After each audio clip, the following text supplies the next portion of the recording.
Of a live performance from Amira Sun, who will be performing for us shortly. But before we get into that, we're talking about the rising and falling of everything and anything on parenting. Yes, and let's just clarify the article that we read just now. The studies shown that it was the age of 9 to 17 years old. That needs to be ridiculous, but then again, young you know, girls, I don't know. runaways because of love. 9 years old, really? Okay, that's scary. But we're going to talk about this, among other things, to our guest and, of course, our family guru, Professor Dr. Rozieta Shaary. Thank you for joining us this morning. Thank you for having me. Okay, maybe we can just zoom in straight to that topic.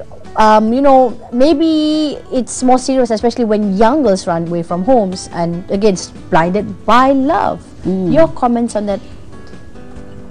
What I would like to comment on that is that children, or because they call them children, right? Okay, teenagers, they run away from home to find love is because maybe there is deprivation of love at home.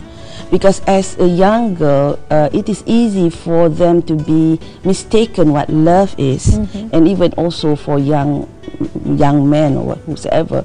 The thing is that maybe they don't really understand what love is. As you said just now, you mentioned, Terence, you mentioned about if they are not man enough to ask you out from permission from your parents to ask you properly, then meaning to say that is not love. That is just maybe lust is the words. So just as parents, what we need to do is that to actually share with our children without shame about all this, so that they are prepared to face the world. It's not to protect them, teach them, share with them all these up and downs of things, the good and bad of things.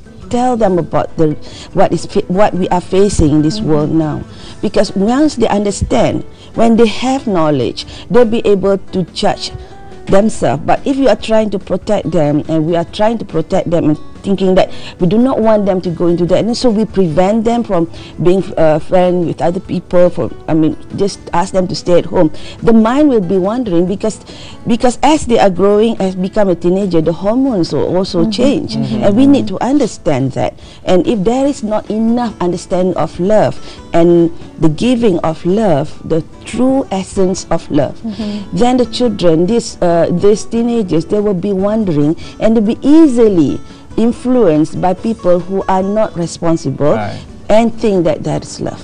Okay. Well, everything seems to rise and fall on parenting these days. Parenting seems to be blamed for everything and anything. Is this really fair, Prof? First question. Okay, very good question. When I'm given this topic, or I choose this topic, everything rises and falls on parenting. I remember that there was a quote. There is a quote by, there is a saying by the leadership guru. He just slipped my mind the name. Leadership guru. He mentioned about everything rises and falls on leadership. Parents are leaders. Parents are leaders at home. At least at home. So everything rises and falls on parenting, because the way we parent our children, it will influence how that person, that individual, will grow up and be once they are big enough. And we need to understand this. When we say that everything rises and falls on parenting, we are saying that it is so important. Parenting is. It cannot be at the back seat. It must be in the front seat. We need to see that as a very important role to play, and it is so important that the way we talk to our children, the way we convey our message to the children, the way we convey our love to the children, the way we reprimand them, the way we discipline them, the way we are with them as example is so important, because that will stay in their unconscious mind, become a deep core belief in them. All right, now our numbers to call once again. Yes. You can call us. Our numbers are on the screen: 0322829062 3043. Yes. Pick up the phone if you have a question for our family guru. Yes, but let's focus on the falling part of being a parent. You know, the low down. What do you do when the family is going through a tremendous time? Let's say it might be financial problems, it might be even something that you do not disagree, you know, between your kids and you. How do you deal with it, especially in times where, you know, it's very tense? Maybe there's a fight, there's an argument. How do you deal with it? This is easier said than done, and I have to say that to have the beginner's mind, to have an open mind, to listen to each other, and as parents, as leaders, we are the example. So listen to what they have to say, and from that, because as I say it, that because as not all parents know more than their children, but most parents know more than their children, because we have lived quite a long time before we have our children, and we have made all the mistakes, the faults and everything. So maybe we want to say our point, maybe we want to convey to them because of our love. Do not put it as how they say it, as an instruction, because this generation is not about listen and obey. This new generation is about willing cooperation. So there must be influence, there must be effective communication, so that they think that that is their idea. So that is the thing that we need to actually learn. That's very true. Let's take a call. We've got us from KL. Good morning. Hi, good morning. Hi, morning. Morning, Puan. Hi, go ahead. Okay.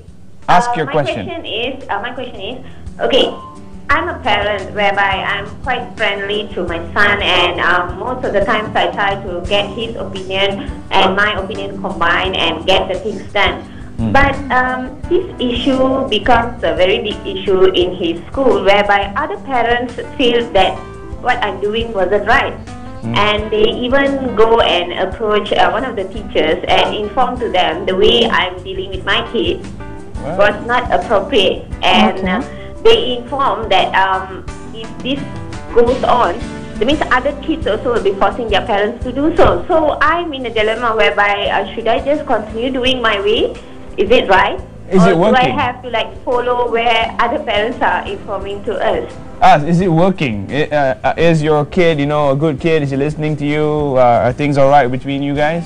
At the moment, he is a very good scorer, a top scorer in the school, and he even goes out and represents his school, and also he joins other contests outside the school, and he gets his victory in each thing that he participates. Actually, is overwhelming. So that makes other kids feel like, you know, there's an essay in a diary. One of the kids written it that the most person that they hate. That means the how to say, put it in a nicer manner, the person that he disliked, one of the kids in his classroom, was my son, because he can achieve so many things that this boy can't achieve. So I'm a bit taken back based on that. So I don't know whether my way of doing is it right, or do I have to follow in other way, because as a to inform, I'm a single parent, so that's why I'm quite worried about this. Well, I think. So do you have any advice for me, Puan? That's quite the first time. But that's amazing, because, you know, the kid's overachieving. Yes. She's basically got it right, but other kids are jealous. But it's funny when I heard that the parents are jealous, and the parents are literally complaining to the teachers about, you know, and they how have 2 pairs of hands. She only has 1, because she's a single mom. Yep. I would like to say congratulations to her, right? Because Abraham Maslow says this: in order for you to reach self-actualization, to be able to achieve in life, to be able to have high achievement in life, to be who you need to be in this world, you need to be independent of the good opinion of others. Right. The thing is that listen not to others just because they are saying it. Yeah. Listen more to your heart, because you have it inside of you, the actual compass of success. So the thing is, what you are doing, my dear, I would like to just say congratulations, because you are actually paving the way. That's why we say parents are leaders. You are taking that leadership.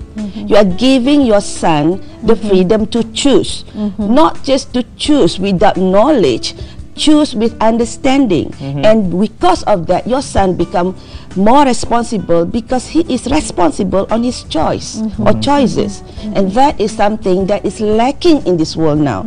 I just came back from conducting a program in Kelantan, and I see that these children, they are lovely children, they are wonderful children, and I can see the gems inside of them, but they do not have the light of life anymore, because in their understanding, maybe they have gone through whereby a lot of what they want to do, a lot of their desire is just been pushed down, meaning to say they do not have the desire for themselves anymore, the belief that they can do things, and this is because maybe people, adults around them is actually taking over the decision about what they want to do in life. And this is why I'm saying to the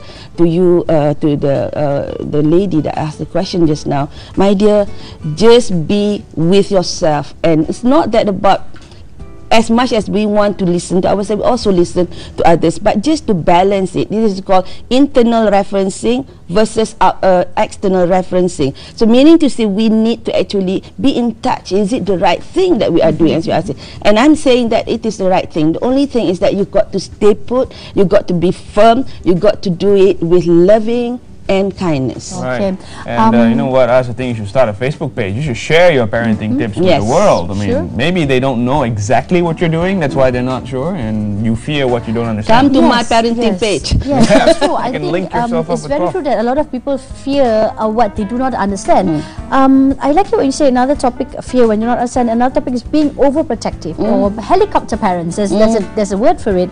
But because you are trying to protect your children for all the evil ways of the world, negative part of the world, how do you stop that? You know, have that self-awareness to be open with your children. What are the levels that you should share? You know, should you share about financial problems? Should you share about, you know, okay, sex education? At what age should you start? And so on. Yes. Sex education, right? In my book, Raising Happy Kids, I share about this topic because this is a taboo topic that many parents are afraid to actually share. And I share the understanding of sex education right from my children when they were small, when they were about 7 or 8 years old, by just watching a movie, Who's Talking? Remember that movie? That about babies talking? Yeah, there was this movie, and they was watching and asking, "What's that, mommy?" And then I said, "Okay, looks who's talking." Yeah, looks who's talking. Yes, yeah. Thank you, Yasmin. And I explained to them as it is just explaining, without any feeling that it is a bad thing. The thing is that if you feel that sex is bad, you are transmuting that, and that is why most young girls got pregnant outside of marriage nowadays, because they are thinking that sex is bad. Right. That is a psychology behind that. Maybe we can touch that topic next time. That's a whole different topic in its own right. Everything does fall on parenting. I mean, it's the basic nucleus of an entire society. It's where everything begins. So, Prof, for future parents who have not actually started a family just yet, do you have any tips and advice that they can consider before embarking on this journey called parenting? Yes, first and foremost is that parenting needs wisdom, and to have wisdom we need to have knowledge, and to have the experience and learn the experience from other people. The thing is that you are the best parent for your children. Please know that, because your children choose you.